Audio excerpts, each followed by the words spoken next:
এটা কি? Divorce paper. বাবা, আবার থ্যাংক ইউ। বলছি, এই সানডে তুমি ফ্রি আছো? সানডে? হুম। কেন বলো তো?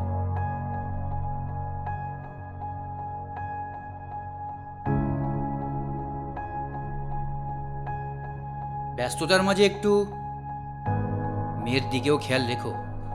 বাবা বাবা, আমরা কবে ঘুরতে যাবো? হ্যাঁ মা, আমরা যাব।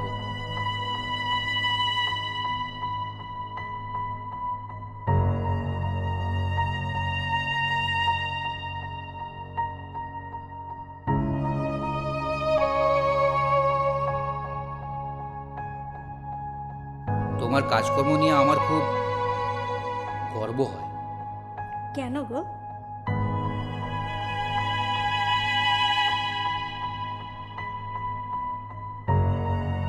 রোজ আমাদের সন্তান, আমরা তাকে প্রকৃত শিক্ষা দিয়ে মানুষের মতো মানুষ করে তুলব।